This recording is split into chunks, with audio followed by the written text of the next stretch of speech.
Ya, adik-adik, jika udah siap, ini Kak Ilhamnya juga udah siap ya? Kak Ilham ya? Gimana caranya? Siap Kak Ilham? Belum. Belum? Ini.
Hukum permintaan.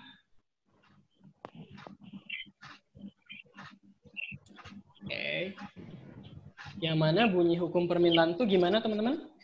Jika harga naik, maka kuantitas barang akan mengalami penurunan. Atau sebaliknya ya, jika harga turun, maka jumlah barang yang diminta akan mengalami kenaikan. Dan di sini kita tahu bahwasanya hubungan variabel P dan Q itu dia berbanding terbalik ya. P naik, Q-nya turun, P turun, Q-nya naik. Kalau misalkan dia berbanding terbalik, artinya dia akan memiliki kemiringan yang negatif. Oke. Kemiringan yang negatif.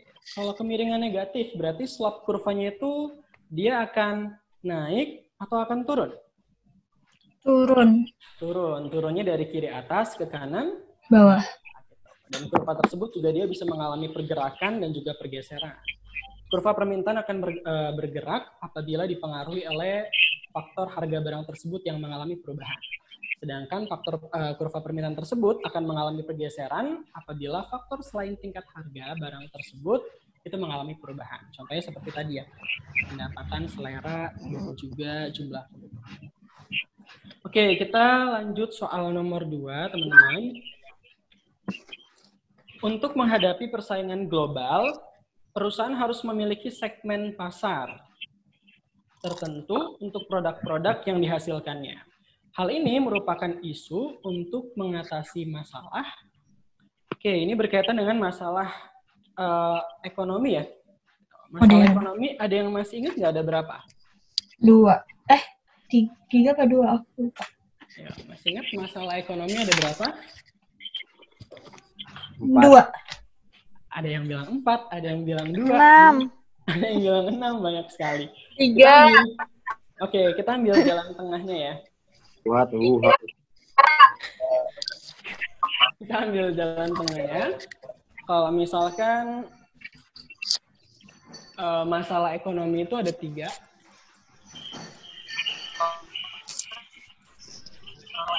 Masalah ekonomi. Itu ada 3. Yang pertama, kita bagi dulu ya sebelumnya ya. Kalau masalah ekonomi itu kan ada yang klasik. Gitu ya. Dan ada yang modern. Kalau yang klasik itu kan dia ada 3. Yang pertama itu adalah produksi. Oke. Yang kedua itu adalah distribusi. Dan yang ketiga adalah konsumsi. Oke. Apakah pertanyaan soal nomor 2 membahas tentang masalah ekonomi klasik, teman-teman? Bukan, yang modern. Bukan ya? Oke. Dia membahas masalah ekonomi modern yang juga terdiri atas 3 ya. Yang pertama itu ada what, Yang kedua ada apa? How. Ada how. Dan yang ketiga adalah Who.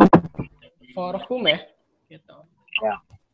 What itu adalah apa, barang apa yang harus diproduksi. Kemudian how itu adalah bagaimana cara produsen melakukan produksi barang tersebut.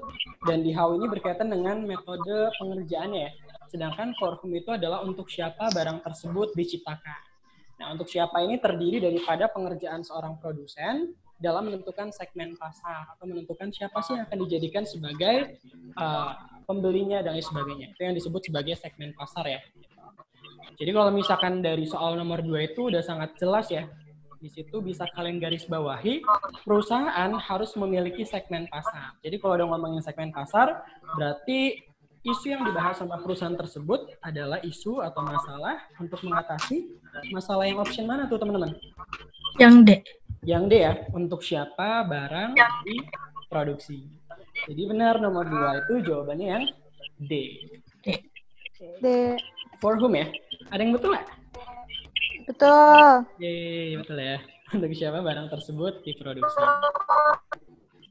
Kalau yang option B itu ada nggak sih teman-teman? Siapa yang memproduksi barang? Apakah siapa yang memproduksi barang itu sama dengan for whom? Salah. Tidak ya, gitu. Karena siapa itu dia tidak termasuk sebagai masalah ekonomi modern. Juga termasuk kapan waktu barang diproduksi juga dia tidak termasuk sebagai masalah ekonomi modern. Gitu. Jadi benar banget nomor 2 jawabannya yang D. D. Tuh. Oke, kita lanjut soal nomor 3. Inelastis. A.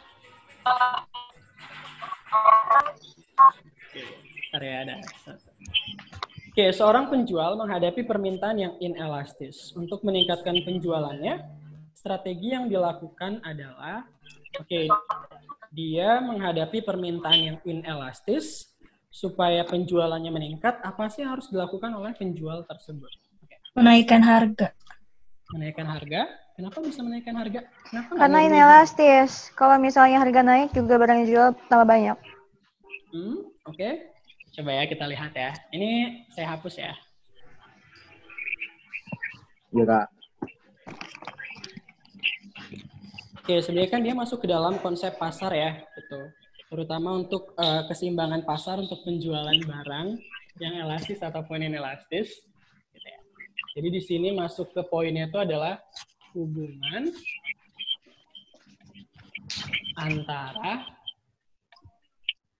elastisitas dengan total revenue. Ya. Total revenue. Total revenue itu bahasa Indonesianya apa, teman-teman? Pendapatan total. Oke, pendapatan total atau penerimaan total ya. Gitu. Nah, di sini biasanya konsep yang dibahas itu elastisitasnya itu ada 2. Yang pertama itu adalah barang yang bersifat elastis dan juga barang yang bersifat Inelastis. elastis. Tadi kan ada yang bilang ya, kalau misalkan barang inelastis itu kalau misalkan harganya dinaikin, permintaannya naik jauh lebih besar. Nah, sebenarnya tuh sedikit kebalik ya teman-teman ya, gitu. Karena yang namanya hukum permintaan tuh dia sudah mutlak. Kalau misalkan harganya naik, kuantitasnya itu pasti turun. Entah itu barang yang bersifat elastis ataupun inelastis. Cuman, besar kecilnya perubahan jumlah barang yang diminta akibat perubahan harga, itu berbeda-beda, tergantung sifat permintaannya. Misalkan seperti elastis ataupun inelastis. Kita tahu kalau misalkan barang yang bersifat elastis, itu adalah barang yang mana kalau misalkan harganya berubah sedikit saja, gitu ya. Misalkan harganya berubah naik 1 misalkan. Kuantitasnya itu akan turun lebih dari 1, misalkan turun menjadi 2, gitu. Atau turun menjadi 5, gitu ya. Padahal harganya cuma naik 1, tapi kuantitasnya itu turun menjadi 5. Itu adalah contoh barang yang bersifat elastis. Kalau inelastis, itu kebalikannya, gitu. Harganya naik sedikit, tapi penurunan harganya itu naik banyak, tapi penurunnya itu jauh lebih sedikit, gitu. Kayak misalkan contoh ada barang, harganya naik 2, atau naik 5 deh, gitu. Ada barang harganya naik 5, tapi kuantitasnya itu cuma turun 2 atau 3. Nah, itu yang disebut sebagai barang yang bersifat inelastis. Atau kalau lihat dari persentasenya, barang yang bersifat elastis itu persentase delta Q-nya atau perubahan jumlah barangnya itu lebih besar dibandingkan persentase perubahan harganya. Yang tadi udah Kak Ilham contohin. Harganya naik 2, tapi kuantitasnya itu turun 5. Nah, itu disebut sebagai barang elastis. Kalau inelastis, itu kebalikannya. Persentase delta Q-nya itu lebih kecil daripada persentase delta P-nya. Harganya naik 5, tapi kuantitasnya turun kurang dari 5. Misalkan cuma turun 2 atau mungkin cuma turun 1. Gitu. Makanya inelastis ini akan sangat menguntungkan para produsen pada saat dia menaikkan harganya. Karena harganya naik besar, tapi kuantitasnya itu turun sedikit. Jadi strategi yang harus dilakukan oleh seorang produsen supaya TR-nya berubah. Jadi kalau untuk barang yang bersifat elastis, kalau harganya naik, gitu ya, pasti nih TR-nya akan turun, karena ini nih, gitu. Alasannya, persentase delta Q-nya lebih besar daripada persentase delta P. Jadi barang elastis ini supaya TR-nya naik, maka yang harus dilakukan itu adalah P-nya menurunkan harga. diturunkan. Yes, benar banget ya. Maka TR-nya akan mengalami kenaikan. Gitu. Kemudian, kalau yang inelastis, gimana cara meningkatkan TR? Kebalikannya aja ya dari elastis ya. Gitu. Kalau si inelastis ini nurunin harga, malah dia TR-nya akan mengalami penurunan. Alasannya apa, Kak? Ini alasannya yang udah saya tulis ya. Karena persentase delta P-nya itu akan lebih besar daripada persentase delta Q. Kalau misalkan barang inelastis naikin harga, justru TR-nya akan mengalami kenaikan. Jadi benar banget, nomor 3, strategi apa sih yang harus dilakukan oleh penjual supaya total revenue-nya itu naik ketika permintaan barangnya itu bersifat inelastis. Jadi jawabannya betul banget. Jawabannya yang A ya, menaikkan harga. Biar nggak bingung, ini ya kesimpulannya ya. Gitu. Kalau barang elastis, P naik, TR turun, P turun, TR naik. Gitu. Kalau yang inelastis, P turun, TR ikutan turun, P naik, TR juga ikutan naik. Itu aja sih yang perlu kalian hafalin. Okay. Clear nggak nih soal nomor 3? Clear. Okay. Clear ya? Oke, clear. Kira-kira barang apa sih teman-teman yang bersifat inelastis? Ada yang tahu? Yang kalau misalkan harganya naik banyak, tapi permintaannya itu turun sedikit. BBM. HP. HP bersifat inelastis. Bawang. Oke, biasanya barang yang bersifat inelastis itu adalah barang-barang pokok ya, yang mana keperluannya itu dibutuhkan untuk kehidupan sehari-hari. Jadi mau sebesar apapun harganya naik, pasti kuantitasnya itu akan tetap ada. Mungkin akan turun, tapi persentasenya itu tidak akan lebih besar daripada persentase harganya. Karena ini ya, persentase delta Q lebih kecil dari persentase delta P. Kalau contoh barang yang bersifat elastis, apa? Ada yang tahu nggak? Yang bersifat elastis. Barang mewah. Barang mewah. Oke, barang mewah ya, atau nama lainnya barang superior gitu. Beda. Yes. Oke ya, kita lanjut deh kalau seperti itu ya. Kita lanjut soal nomor 4. Produk marginal negatif terjadi pada waktu. Oke, dia masuk ke dalam konsep apa nih teman-teman? Ada yang tahu? Marginal utility. Utility? Utility itu artinya apa? Kepuasan ya? Iya. Oke, apa nomor 4 sedang membahas tentang kepuasan? Oh, enggak sih. Enggak. Dari soalnya juga udah jelas ya, produk marginal. Berarti dia sedang membahas mengenai teori perilaku produsen atau teori produksi. Produksi. Yes, benar banget. Ini aku hapus ya. Kalian masih semangat kan? Masih banget. Yeay. Kita lanjut soal nomor 4. Kuota saya mau habis lagi, Kak. Gimana dong? Kamu ke warnet aja nggak? Serius kuota kamu habis? Mau habis bentar lagi. Donasi. Donasi. Ya udah kita lanjut dulu ya. Kalau misalkan udah habis, ya udah nanti kamu bisa lanjutin lewat konsultasi ya kan, ada layanan konsultasi. Oke, yang lainnya semangat ya, jangan ikutan kuotanya ikutan habis. Oke, kita lanjut soal nomor 5. Hai. Area kameranya lagi digoyang-goyangin. Belum Pak. Aku harus gini. Bentar ya. Atau mungkin dari soal nomor 1 sampai nomor 4 ada yang mau ditanyain dulu nggak? Belum. Udah jelas ya?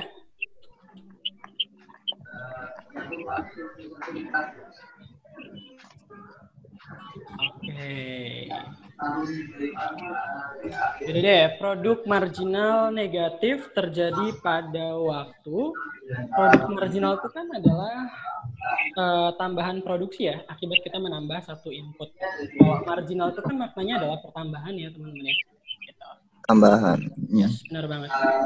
Alasannya kenapa sih produsen bisa menambah jumlah barang yang ia produksi? Ternyata nggak? Banyak. Apakah tiba-tiba barangnya itu muncul gitu dari langit? Oh, lupa. Ada yang tahu nggak kenapa barang tersebut bisa bertambah? Ibaratnya kayak misalkan kalian lagi makan mie instan nih ya, gitu, lagi makan mie instan, terus satu mangkuk ternyata kalian merasa kurang. Wah, kayaknya gue mau makan 3 mangkuk. Gimana caranya supaya bertambah 2 mangkuk? Bosan. Meningkatkan, ya nambah lagi, meningkatkan kebosan. Meningkatkan Oke, aku meningkatkan misalkan. produksi mie ayam. Bener ya, yang harus kalian lakukan itu adalah ya harus buat lagi si mie-nya gitu kan. Yang tadinya kalian 1 merasa kurang, kalian harus buat lagi menjadi 2 atau menjadi 3. Nah, 2 3 ini disebut sebagai produk marginal. Kenapa dia bisa bertambah? Ya karena tadi kalian menambah. Adanya tambahan permintaan. Oke, karena adanya tambahan input ya, yang benar itu adalah tambahan input. Gitu. Oh. Oke, biar jelas ini aku gambarin di sini deh.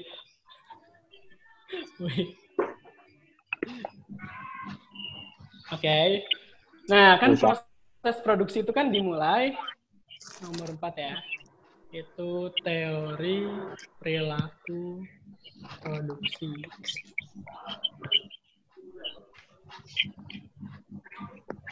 Itu kan proses produksinya itu dimulai, kita harus punya input, kemudian inputnya itu harus kita proses. Setelah kita proses, baru deh menjadi output.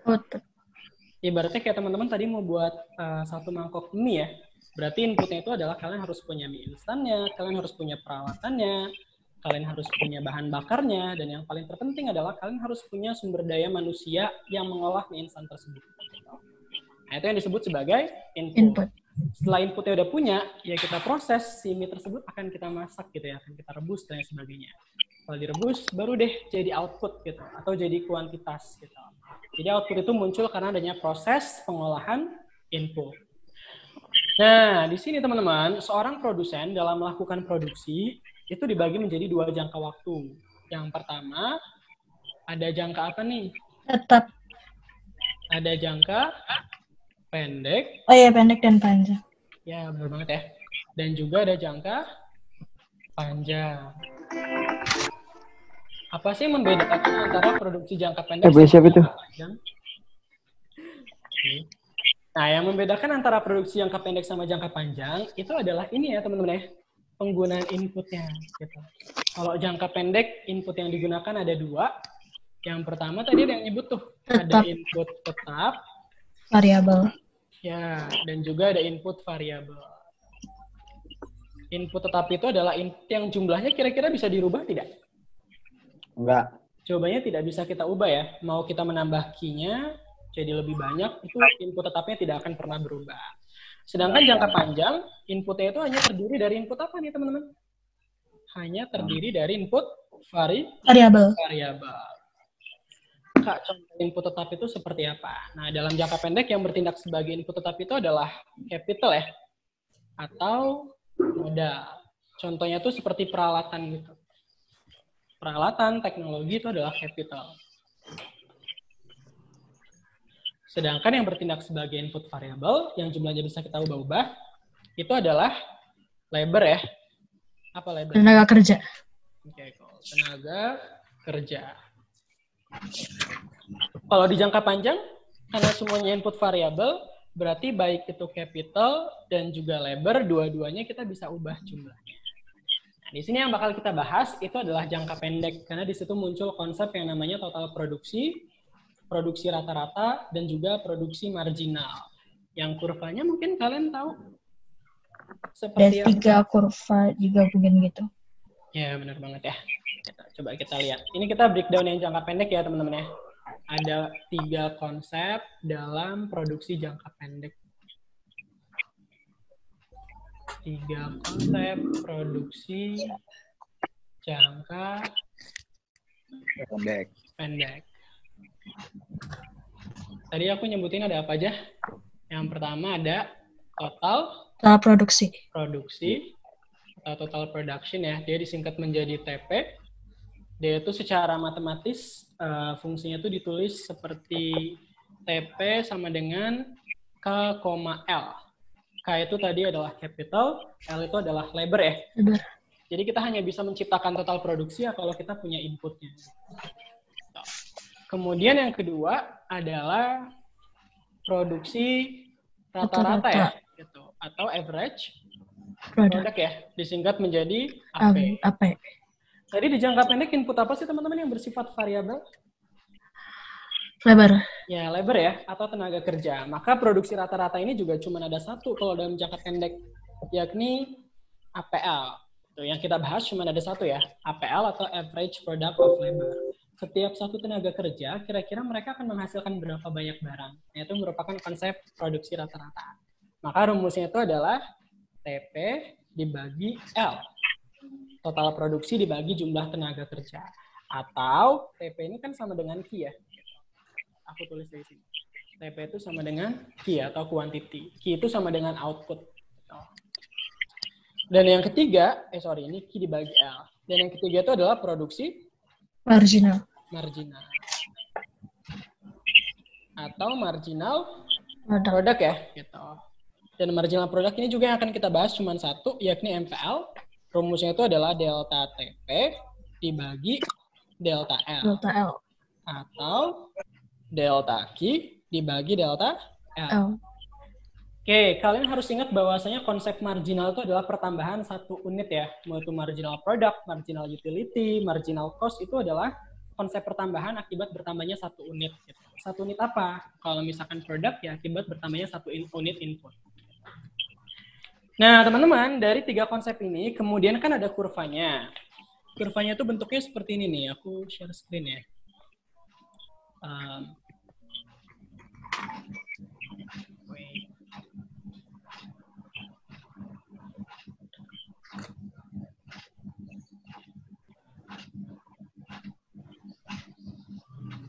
Kelihatan nggak?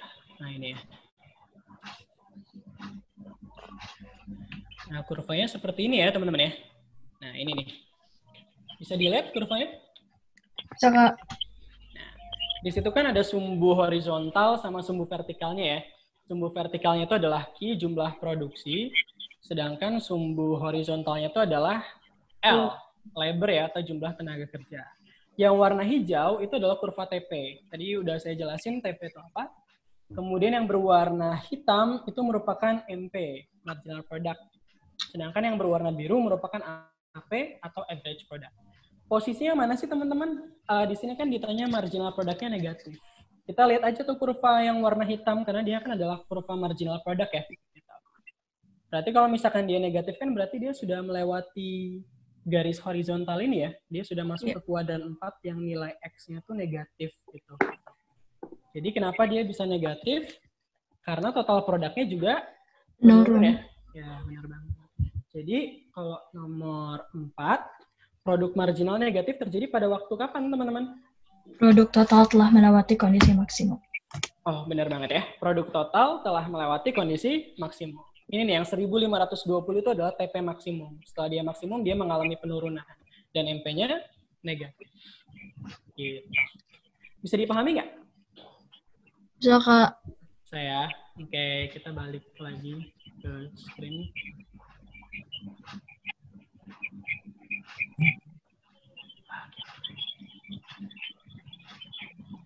Oke, kita lanjut soal nomor 5. Industri listrik negara atau PLN di Indonesia merupakan contoh pasar yang berstruktur apa, teman-teman? Ada yang tahu nggak? Monopoli. Kenapa dia kok disebut monopoli? Karena jumlah produsennya satu. Karena dia cuma ada satu ya, benar banget. Kalau misalkan satu kan berarti dia mono ya, gitu. Poli itu kan penjual, berarti satu penjual. Jadi dia sudah jelas PLN itu adalah pasar monopoli. Gitu. PLN ini secara kepemilikan modal, dia dimiliki oleh siapa sih teman-teman? Oleh negara atau oleh swasta? Negara. Oleh negara, betul banget ya. PLN ini termasuk sebagai badan usaha milik negara atau BUMN. Kalau pasar persaingan sempurna, itu jumlah penjualnya gimana? Sedikitkah? Banyakkah? Banyak. Oke, pasar persaingan sempurna itu sangat banyak ya. Ada kata sangat banyaknya.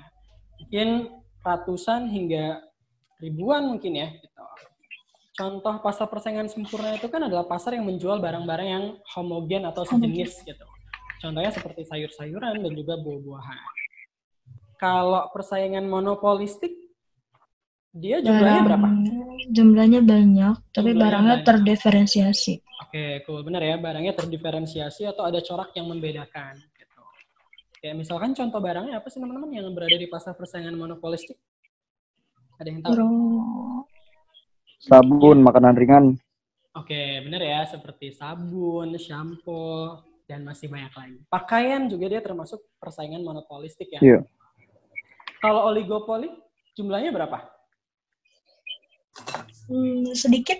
Sedikit Iya, ya, sih. beberapa ya. Benar, Sedikit, bahkan kadang beberapa. kurang dari 10 gitu ya. Kalau pasar oligopoli itu barang yang dijual seperti apa? Motor, mobil. Oke, barangnya itu ada dua ya. Ada yang homogen dan juga terdiferensiasi. Homogen itu Iya. sejenis. Contohnya itu seperti baja, semen, dan lain sebagainya. Pupuk. Kalau iya benar. Kalau yang terdiferensiasi contohnya kayak tadi yang disebutin ada mobil, motor dan lain sebagainya. Gitu ya. Oke, jadi nomor 5 kalian perlu hafalin ciri-cirinya sehingga kalian bakal paham perbedaan dari masing-masing jenis pasar. Oke, lanjut soal nomor 6. Nomor 6 itu adalah manajer lini pertama dalam perusahaan mempunyai tugas. Oke, tingkatan manajemen itu kan ada 3 ya teman-teman ya. Ada apa aja? Ada yang tahu nggak tingkatan manajemen? Ada 3. Yang paling atas itu adalah top management atau manajemen puncak. Yang kedua itu adalah middle management atau manajemen tengah. Dan yang ketiga itu adalah lower management atau manajemen bawah. Sering juga disebut sebagai manajer pelaksana dan juga seringkali disebut sebagai manajemen lini pertama. Jadi manajemen lini pertama itu adalah nama lain daripada lower management ya, atau manajer bawah. Nah, setiap tingkatan manajemen, seorang manajer yang bertugas, dia itu harus menguasai 3 keterampilan. 3 keterampilan manajemen, ada yang tahu nggak ada apa aja? Lupa. Oke. Conceptual skill. Oke, bener ya. Ini kalau saya gambarin tuh biasanya bentuknya segitiga ya. Oke. Ini adalah yang top management. Kemudian yang tengah ini apa tadi aku sebut? Ada middle management. Dan yang terakhir ini adalah lower management ya. Gitu. Sedangkan 3 keterampilannya itu ada apa aja? Yang A ada conceptual skills ya, atau kemampuan konseptual. Gitu. Merancang secara utuh tentang visi misi strategi dalam jangka panjang yang akan dilaksanakan oleh sebuah organisasi. Kemudian keterampilan yang kedua adalah humanity skill atau kemampuan berhubungan dengan orang lain. Dan yang ketiga adalah gimana ya? Yang ketiga adalah yang ketiga aku tulis ini ya. Technical skills bukan? Ya, benar banget. Yang ketiga itu adalah technical skills atau kemampuan teknis. Gitu. Nah, si top management ini, dia itu adalah manajemen yang paling banyak menguasai keterampilan yang A nih, conceptual skills. Sedangkan kalau yang middle, itu dia harus menguasai si humanity skills secara proporsi ya, maksudnya paling banyak yang mana. Sedangkan lower itu secara proporsi paling banyak harus menguasai keterampilan yang C, yakni technical skill atau kemampuan teknis yang biasanya langsung berhubungan dengan hal-hal yang berbau teknis, langsung berhubungan dengan karyawan, dan lain sebagainya. Nah, contoh manajer yang berada di top manajemen itu adalah seperti direktur, CEO, CFO, sedangkan yang middle ini contohnya seperti kepala divisi, kepala departemen, sedangkan yang lower management itu seperti supervisor, mandor, dan lain sebagainya. Jadi mana nih teman-teman nomor 6, manajer lini pertama dalam perusahaan mempunyai tugas, mana sih yang berkaitan dengan karyawan? C. Benar ya, jawabannya adalah yang C, mengevaluasi Evaluasi. setiap hari atau bahkan setiap jam. Kakak, Yes. boleh diulang nggak yang tadi yang middle itu contohnya apa? Yang middle itu contohnya seperti kepala divisi atau kepala departemen, gitu. Misalkan. Kalau yang konseptual, Sorry, gimana?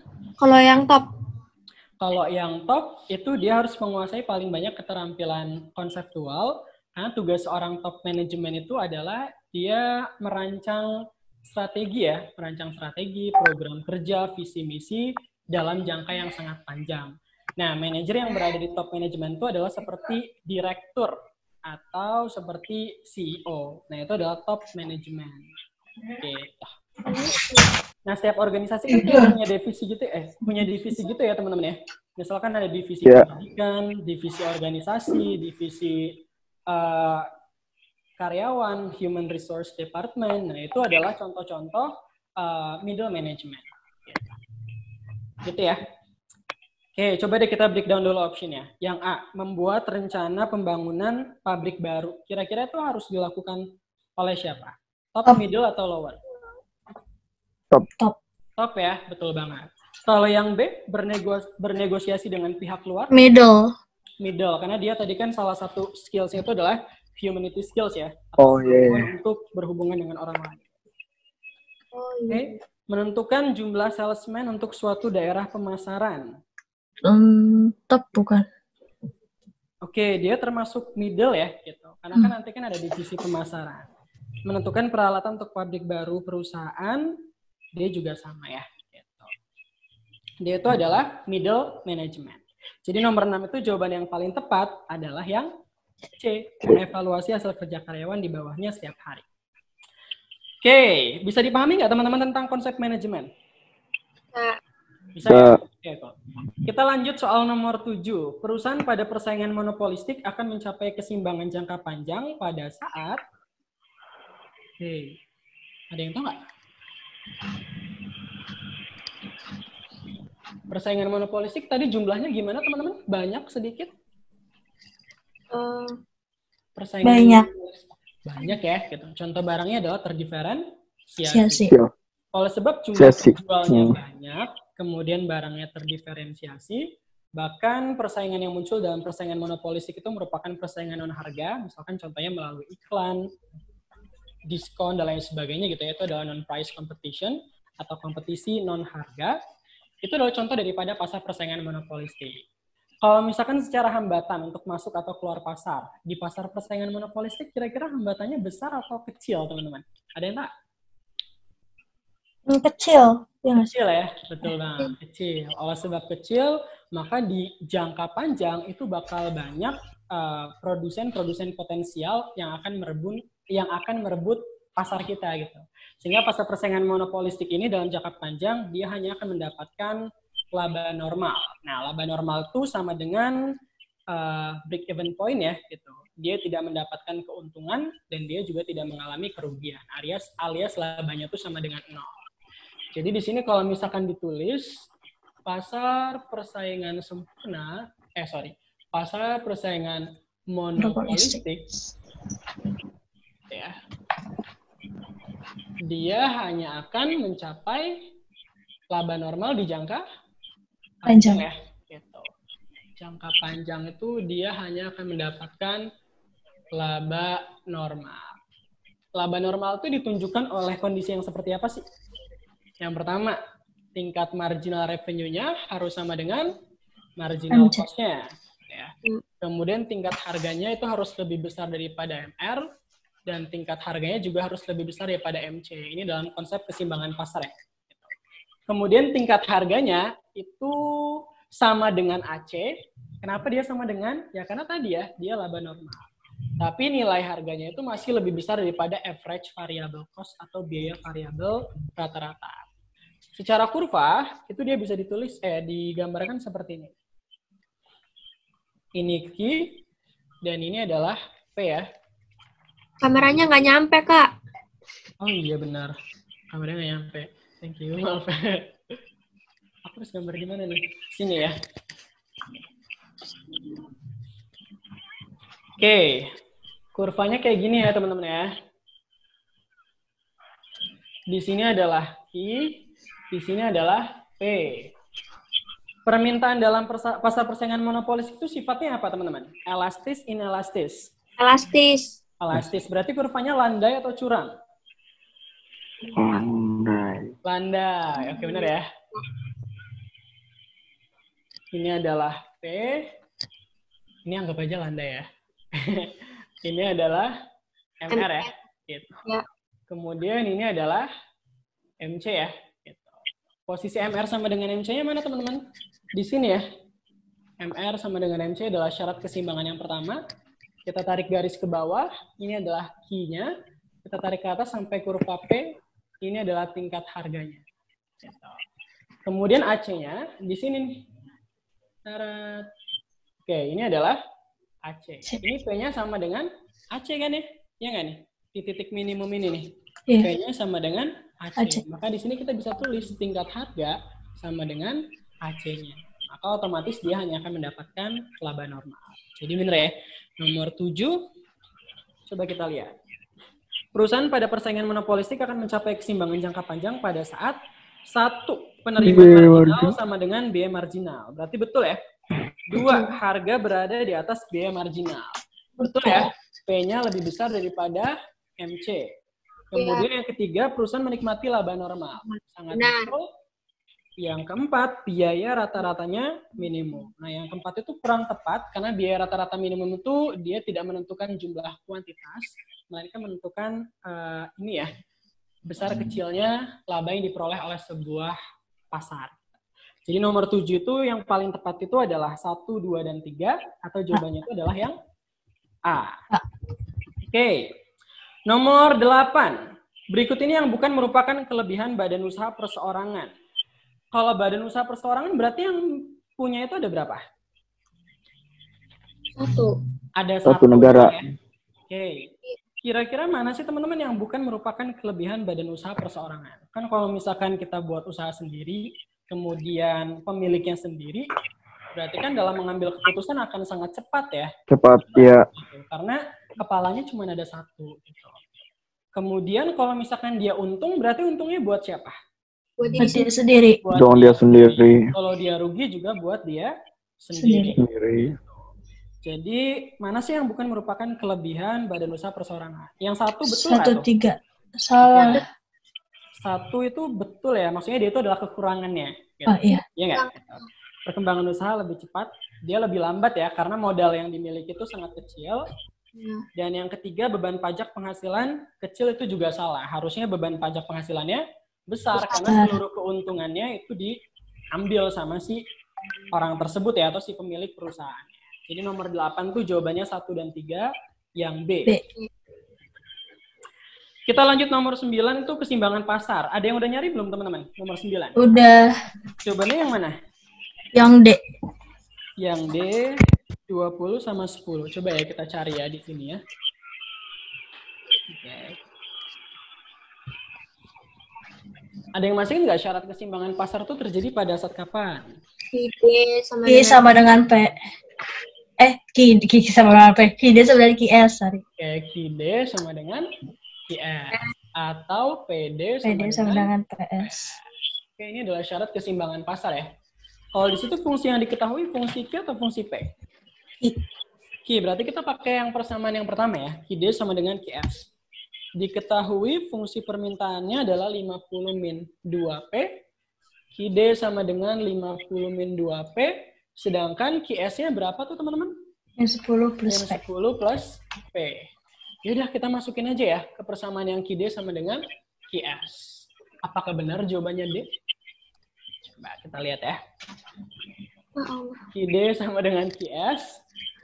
50 min 2P sama dengan min 10 plus P. Yang punya P kita samain sama yang punya P ya.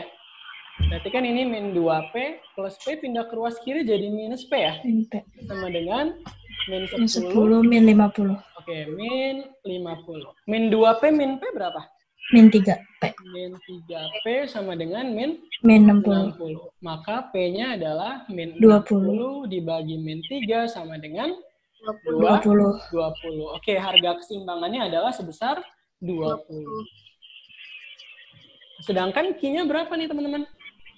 Kita ambil dari salah satu fungsi aja ya, misalkan QD. Gitu. QD sama dengan 50 min 2 kali 20.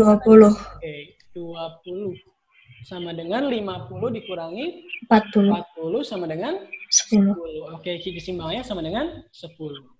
Kalau kita mau menulis titik kurva itu, sumbu X dulu atau sumbu Y dulu sih, teman-teman? X. X dulu ya. Kalau misalkan dalam permintaan, yang merepresentasikan sumbu X itu kan adalah Q ya. Sedangkan yang merepresentasikan sumbu Y itu adalah P. Jadi kita nulisnya itu Q, P. Berarti 10,20. Jadi jawabannya... Tapi yang di 20-10, Kak. Oh, oke. Peki. Kalau misalkan nomor 9 itu kan dia kan barang X akan mencapai keseimbangan equilibrium pada tingkat harga dan jumlah. Itu di soalnya itu kan kita diminta untuk menulis harganya dulu ya, baru kuantitasnya. Ya benar banget ya. Jadi nomor 9 itu jawabannya D. Tapi kalau misalkan tidak diminta untuk P dulu atau Q dulu, kalian wajib banget cara menjawabnya tuh Q dulu baru P. Oke? Gitu. Dan yang terakhir, jenis biaya yang tidak perlu dikeluarkan oleh perusahaan ketika tidak berproduksi. Jawabannya apa? Biaya variabel. Oke, kata kuncinya ada di mana sih, teman-teman?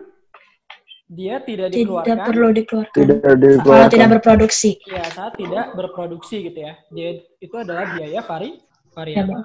Variabel. Kalau biaya yang tidak perlu dikeluarkan karena inputnya milik produsen itu sendiri namanya biaya apa? Tetap bukan. Ayo, ada yang ingat ya?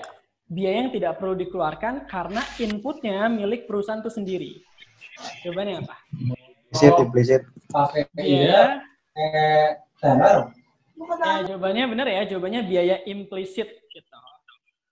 Kalau biaya yang jumlahnya tidak berubah pada saat Q-nya mengalami perubahan ataupun tidak, itu namanya biaya apa? Tetap. Biaya tetap. Benar ya?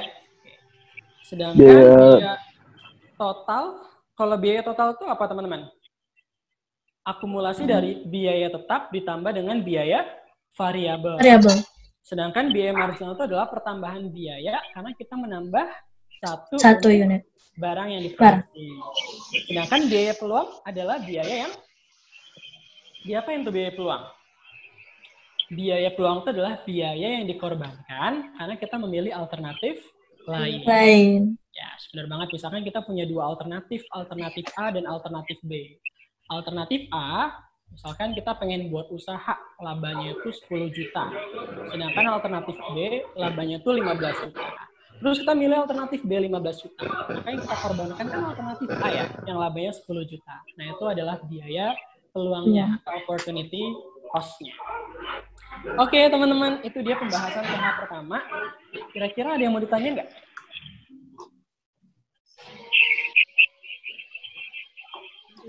Ada yang mau ditanyain? TH1?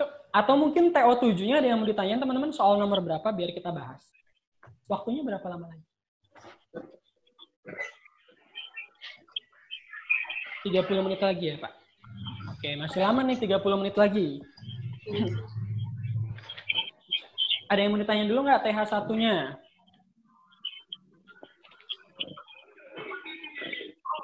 Putri Azahra, ada siapa lagi nih? Siti Nurhaliza, Karamel, Jorok aja mah. Kapten Ri, ada yang mau nanya Kapten Ri? Ini ada berapa? Oke, teman-teman ada yang mau ditanya nggak? TH1? Nggak ada, Kak. Nggak ada, sudah jelas ya? Oke, kalau misalkan nggak ada, berarti kita bahas TO aja ya. Kalian udah ada soalnya belum, teman-teman? Belum. Belum ada soalnya? Udah Belum, dikirim Kak. ke grup?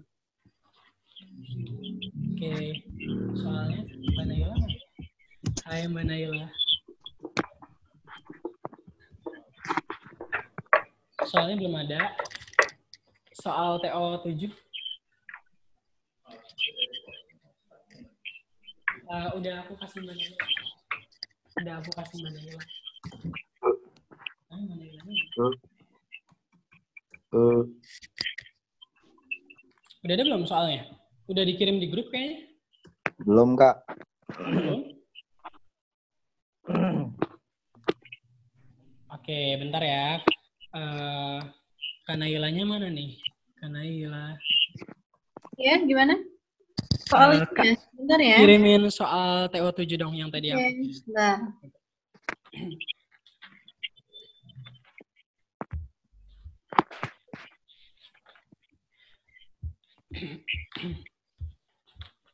Kalian sambil ngapain nih, teman-teman? Nyatet. Belajar. Masya Allah, keren banget. Sambil nyatet. Satu orang doang yang mencatat. Yang lainnya gimana? Udah Kak soalnya emang. Udah dikirim belum? Bentar ya. Ini dikirim ke grup dulu. Ini mana nih? Ayo dong bertanya. Saya suka ditanya tahu.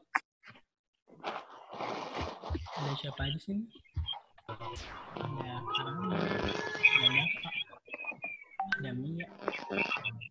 Ada yang udah dapet? Di grup Galaxy sama di grup sektor 5 ya? Mustika belum.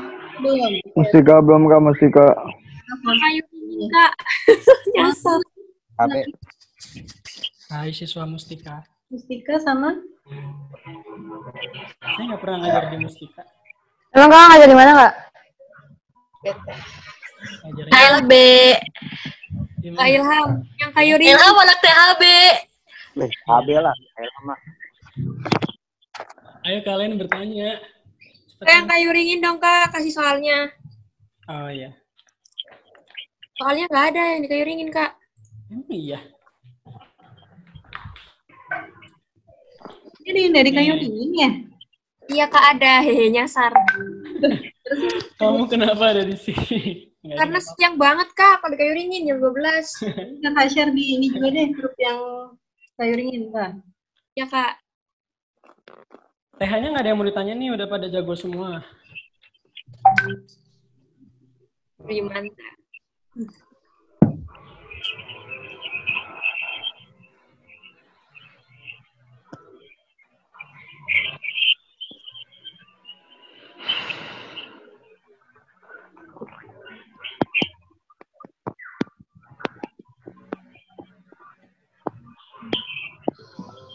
Nah ini, salah nih.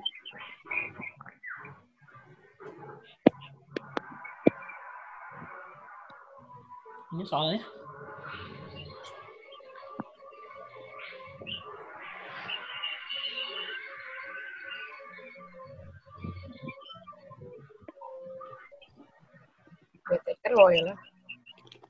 Nah ini ya soal TO7 ekonomi.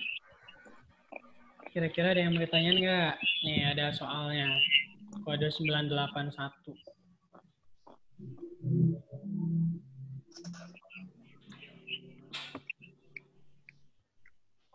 Oke, udah lihat soalnya ya? Kak, yang 61 itu Mhm. 1 sama 3 ya? Yang 61, 1 sama 3, coba kita lihat. Sistem ekonomi yang dianut suatu bangsa atau masyarakat pada dasarnya adalah untuk menjawab permasalahan pokok ekonomi. Oke, tadi kan Apa 1, ini, 2, 3? ini kan persis kayak soal nomor TH ini ya. 3 dong, ya. Nomor 2 di TH1 gitu. Jadi kan masalah ekonomi modern itu kan tadi ada 3. Ada what, how, sama for whom kan. Jadi option yang 1 itu benar, option yang 2 juga benar karena dia adalah how, dan 3 option yang juga 3 benar. juga benar for whom. Yang nggak benar itu adalah yang 4 ya. Kapan produksi dilakukan? Berarti yang A ya, Kak, 1, 2, 3. Yes, benar banget. Nomor 61 itu yang A. Itu kan masalah ekonomi modern. Kalau yang klasik tadi ada apa aja, teman-teman? Masih ingat? Produksi. Produksi, terus dilanjutkan dengan Distribusi, konsumsi. Dan juga konsumsi. Jadi nanti jeli ya sama permasalahan yang dibahas, kira-kira klasik atau yang modern. Gitu. Nomor 2 tuh, ketika musim panen buah mangga telah tiba, banyak pedagang yang menjual buah mangga di berbagai tempat. Dampak dari panen mangga di atas terhadap keseimbangan pasar buah mangga adalah, ada yang tahu nggak teman-teman? Yang D bukan Kak, penawaran mangga akan meningkat dan harga keseimbangan akan turun. Benar nggak sih teman-teman, kalau lagi musim mangga, harga mangganya tuh jadi murah? Jadi lebih murah kan ya biasanya kalau lagi musim mangga gitu. Iya benar banget ya. Gitu. Terus jumlah mangga yang ditawarin tuh jadi lebih banyak atau lebih sedikit? Lebih banyak. Banyak. Lebih Banyak banget. Betul banget ya, banyak banget. Jadi nomor 62 betul banget teman-teman. Jawabannya tuh yang D ya. Gitu. Kenapa dilihatnya dari sisi penawaran, kok bukan permintaan? Karena supply-nya tambah banyak. Oke, benar Karena ya. lagi musim mangga. Benar, ketika musim panen. Musim itu merupakan salah satu faktor daripada faktor penawaran ya. Gitu, bukan faktor permintaan. Ya. Jadi oleh sebab itu ketika musim panen buah mangga kita lihatnya langsung dari sisi penawaran gitu. Karena kan tadi makna penawaran itu adalah sejumlah barang yang ditawarkan oleh produsen pada tingkat harga dan waktu tertentu. Jadi jawabannya betul banget yang ini nih. Yang Ya, berarti kan berarti faktor penawaran itu ya dari panennya itu ya Kak. Iya benar banget. Dari musim panennya ya. Iya. Gitu. Kalau misalkan nih pertanyaannya saya ubah. Kalau misalkan lagi musim hujan. Lagi musim hujan ya. Kira-kira apa yang terjadi terhadap keseimbangan pasar garam? Harganya naik. Harganya naik, penawaran turun. Kenapa kok harganya naik, penawarannya turun? Karena garam kan nggak bisa dijemur gitu. Oh iya, betul banget ya. Gitu. Jadi kadang pertanyaan di soalnya itu dia kadang suka nggak related, tapi di option jawabannya tuh yang ditanya malah sesuatu hal yang tidak berkaitan dengan soalnya. Kayak musim hujan sama garam. Itu kan dia nggak secara eksplisit dijelaskan di soalnya. Kalian juga harus jeli ya sama soal-soal seperti itu. Iya. Oke? Gitu. Kalau nomor 63 itu elastis sempurna bukan? Elastis sempurna? Oke, kita lihat. Nomor 63 itu kan jika harga suatu barang mengalami peningkatan sebesar 25%. Apa nih yang meningkat? Harga ya? Iya. Harga suatu barang mengalami peningkatan 25%. Berarti persentase delta P-nya sama dengan 25%. Coba kalian sambil tulis deh. Persentase delta P-nya sama dengan 25%. Sedangkan disertai dengan penurunan kuantitas yang diminta. Penurunan apa teman-teman? Kuantitas yang diminta sebesar 35%. 35. Ya, benar. Maka hal ini mengindikasikan bahwa permintaan terhadap barang tersebut adalah, ini yang ditanya elastis permintaan ya teman-teman ya? Nih. Iya. Oke. Gitu. Karena dia elastis permintaan, pasti dia koefisiennya positif atau negatif? Negatif. Negatif. Karena buktinya apa? Harganya naik, Dia kuantitasnya turun. nih. Di bawahnya peningkatan ada penurunan. Besarnya perubahan P sama perubahan Q kira-kira lebih besaran yang mana? Besar yang Q. P. P. Iya, yang benar Q. Yang Q dong. Yang Q. P kan price. Iya, P itu kan dia cuma berubah 25%. Sedangkan Q berubah 35%.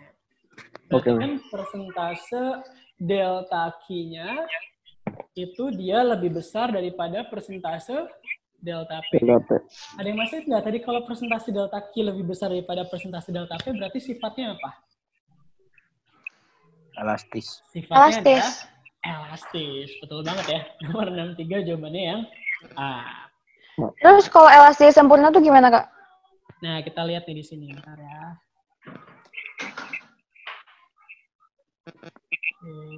Gimana ini cara?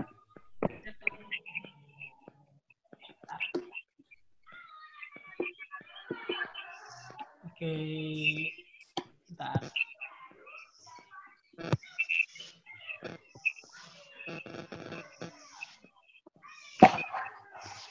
Oke. Kalau misalkan elastis,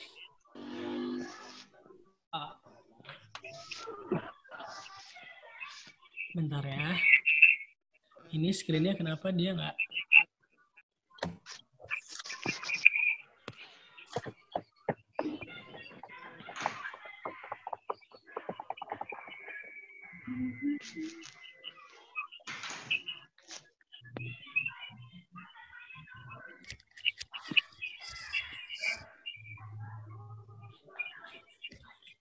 Sebentar ya teman-teman. Lagi gimana? Hehe, tadi kan aku share screen. Ini ya. Ini. Oke. Hehe. Oke, gini teman-teman, kan sifat elastisitas itu ada berapa? Ada yang tahu nggak? Ada tuh agak Padma. Ya nggak sih, Kak? Ada berapa? Ada 1, 2, 3, 4, 5. 5. Ada 5. Coba sifat elastisitas sebutin apa aja. Sifat elastisitas. Itu betul banget ya. Ada 5. Yang pertama bersifat apa, teman-teman? Bersifat elastis. Oke. Kemudian yang kedua bersifat yang B, inelastis. Yang C bersifat elastis Sempurna. unitary. Ya, benar, unitary ya. Yang keempat, elastis sempurna. Dan yang sifat terakhir adalah Inelastis sempurna. inelastis sempurna. Barang dikatakan bersifat elastis kalau dia punya koefisien berapa? Yo, ada yang masih nggak? Koefisiennya itu lebih dari 1. Kalau inelastis Sama dengan 1. kurang dari 1. 1. Kalau elastis uniter baru sama dengan 1. 1. Kalau elastis sempurna Tak dia tak terhingga ya, atau infinite. Dan inelastis sempurna dengan berapa 0. besarnya? Sama dengan 0. Oke.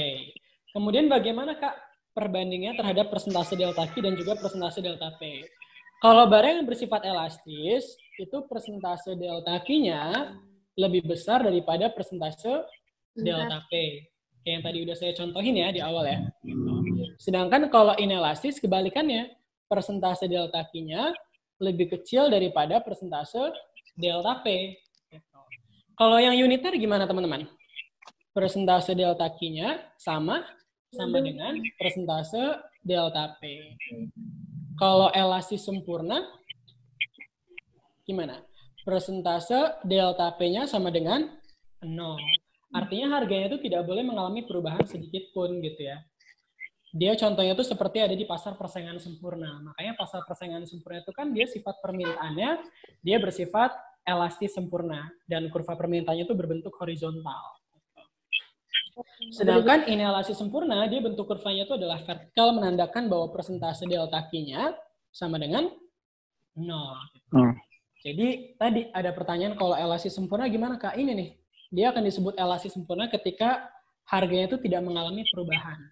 Gitu. Persentase delta P-nya sama dengan 0. Karena kalau misalkan dia turun sedikit aja, maka persentase delta Q-nya itu akan berubah sangat sempurna atau sangat tak terhingga gitu ya, infinite gitu. Bisa dipahami nggak? Iya, Kak. Oke. Kalau misalkan tanah, dia sifatnya apa sih teman-teman? Kalau apa? Tanah itu elastis ya. Tanah itu dia Elastis sempurna apa?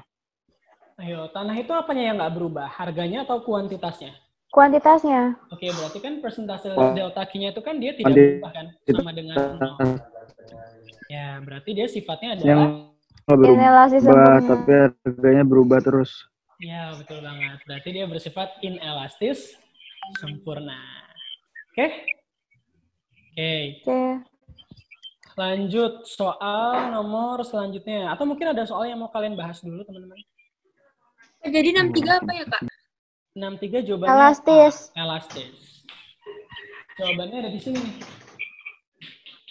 Persentase delta Q-nya lebih besar daripada persentase delta T. Kan tadi kan persentase delta Q-nya sebesar berapa? Oh iya. 35% kan? Ya. Sedangkan Iya. persentase delta P-nya 25. 25. Besaran Q daripada P, maka dia bersifat elastis. Gitu. Oke ya, lanjut. Soal nomor 64. Yang dimaksud dengan keseimbangan konsumen adalah jika keseimbangan konsumen ini teman-teman. Di konsumen itu kan ada 2 kurva ya. Kurva apa aja sih? Ada yang masih nggak? Kok soalnya nggak hilang ya? Maaf.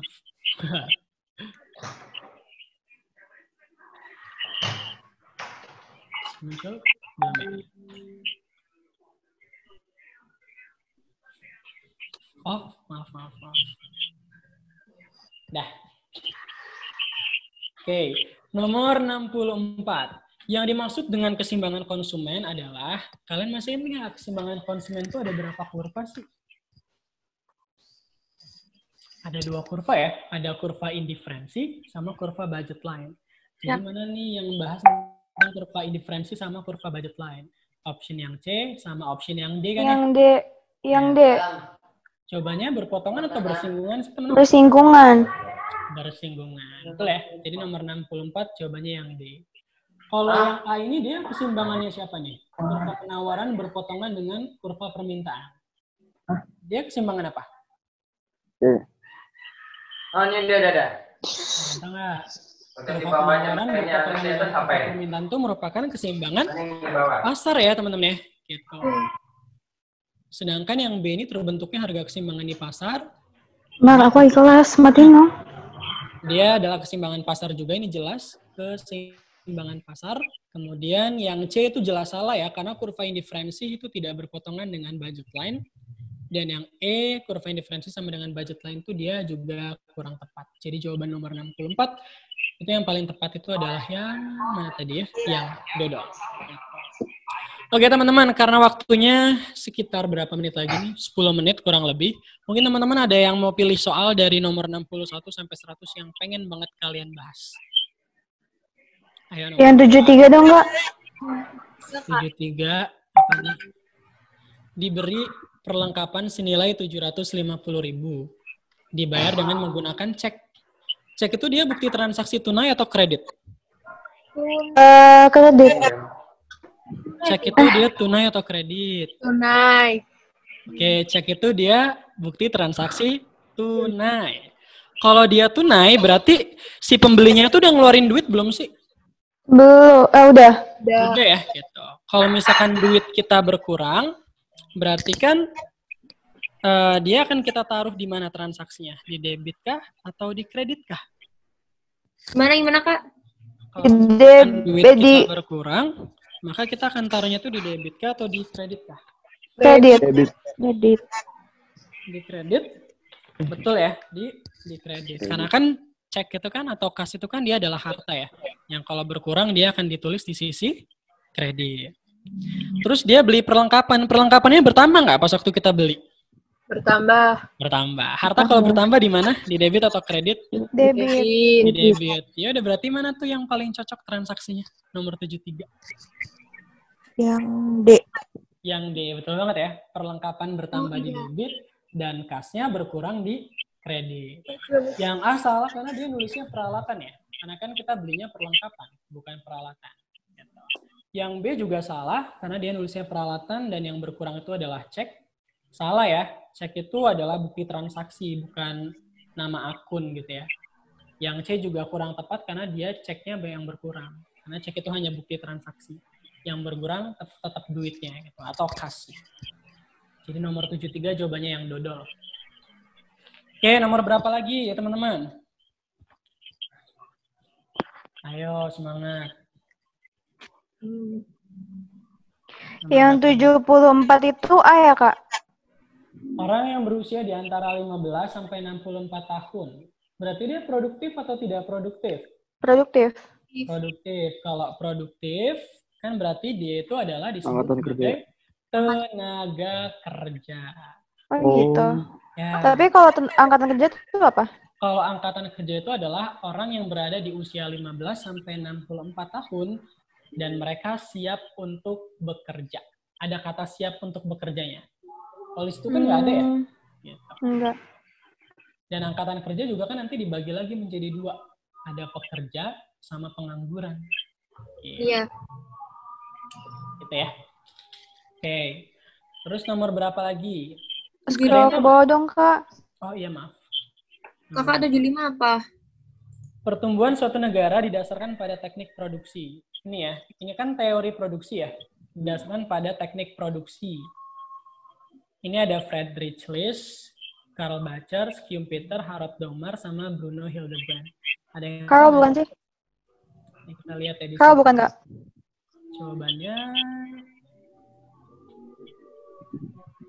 Jawabannya itu betul ya. Jawabannya itu adalah yang A ya, Friedrich List gitu. Karena kalau misalkan Friedrich List itu adalah memang tokoh yang mengemukakan tentang teori pertumbuhan ekonomi berdasarkan dilihat dari teknik produksinya. Gitu. Sedangkan kalau si Karl Bacher itu dilihat dari apanya sih teman-teman? Ada yang tahu nggak? Kalau Karl Bacher.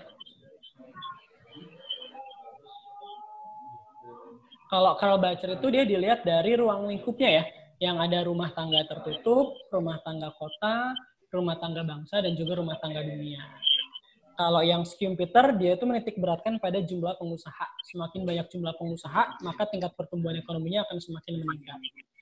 Kalau Harald Domar, itu dia menitik beratkan pada tingkat investasi. Sedangkan Bruno Hildebrand, ada yang tahu nggak Bruno Hildebrand? Dia juga tahapan ini ya, transaksi, cara orang melakukan transaksi. Gitu. Mulai dari barter, tunai, sampai dengan kredit, itu adalah Bruno Hildebrand. Gitu. Kak, tadi yang Harald Domar apa, Kak? Investasi. Ya. Kalau Schumpeter, pengusaha. Kalau Karl Bacher tadi ya, ruang lingkupnya, rumah tangga tertutup, kota, bangsa, dan dunia. Kalau Bruno Hildebrand, itu cara pembayarannya atau cara transaksinya. Dari mulai pertukaran barang, barter, tunai, dan juga kredit. Gitu. Kayu 70 apa ya, Kak? 70. 70 itu yang ditanya apa? Modal. Tambahan. Tambahan modal ya? Oke. Oke, kita lihat di sini dulu deh, tambahan modal. Nah, di sini nih.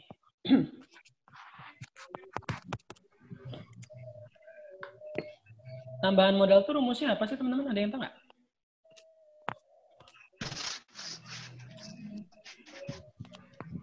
Tambahan modal itu kan rumusnya ini ya, pendapatan dikurangi beban, dikurangi sama price. Gitu. Coba kita lihat dulu, di situ kan ada gaji karyawan sebesar 15 juta. Kemudian ada apa lagi? Ada penyusutan peralatan sebesar 2 juta. Ada pendapatan jasa perbaikan 32.500, biaya perlengkapan 3 juta, dan pengambilan price sebesar 1 juta. Gaji, biaya itu merupakan beban, gitu ya. Sedangkan pendapatan jasa perbaikan itu dia termasuk pendapatan. Ya udah kita masukin delta P itu artinya pertambahan modal ya, gitu. Pendapatannya tadi kan 32.500. Bebannya tadi ada beban gaji sama beban perlengkapan, gitu ya. Ditambahin aja. Kemudian ada price-nya sebesar berapa itu teman-teman? Sebesar 1 juta, kalian bisa lihat ya. Berarti kalau misalkan 32.500 dikurangi 15 juta, kemudian dikurangi 2 juta, dikurangi 3 juta, dikurangi juga sama 1 juta. Cobanya 11.500.000. Ini aja sih rumusnya yang kalian harus hafal. Gitu ya. Tambahan modal, sorry. Tambahan modal tuh rumus lainnya itu adalah laba dikurangi price. Karena kan pendapatan dikurangi beban itu kan adalah rumus laba rugi ya teman-teman. Iya nggak? Ya. Ya, makanya dia juga bisa laba dikurangi price kalau dia diketahui labanya. Gitu. Oke, lanjut nomor berapa lagi? Nomor berapa lagi yang mau dibahas? Satu soal lagi deh yang terakhir. Oh, yang fungsi tabungan dong, Kak. Nomor berapa tuh? Yang di atas. Yang nomor 68, Kak. Oh, oke. Pada tingkat pendapatan 500.000, besarnya konsumsi 400.000. Kita punya pendapatan 500.000, yang dikonsumsi 400. Berarti yang ditabung berapa? 100. Oke, 100. Berarti S1-nya sama dengan 100.000. S itu saving ya. Terus pendapatannya tuh naik dari 500.000 menjadi 1 juta. Besarnya konsumsi 600.000. Kalian punya duit 1 juta, terus yang dikonsumsi 600. Berarti yang ditabung berapa? 400.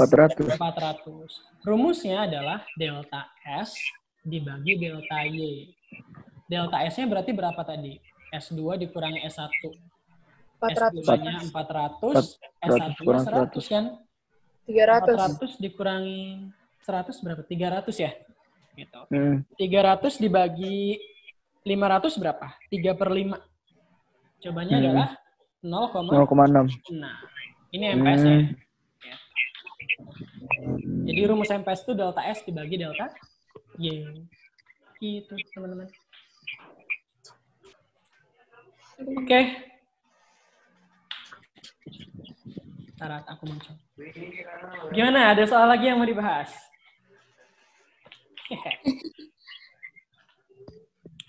Ini ada siapa aja sih? Ada Wildan, Putri.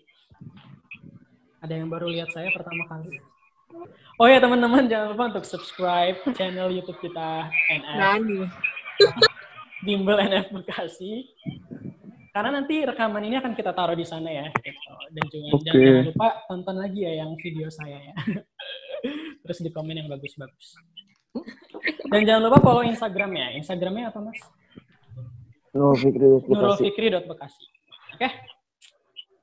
Kak, PPT-nya nggak di-share, Kak, pembahasan Saya share setelah ini. Oke? Share ke Yuringin juga ya. Siap. Oke, thank you. You're welcome. Oke, teman-teman. Karena waktunya udah habis dan udah mau zuhur juga, gimana kalau kita akhiri saja pertemuan ini ya?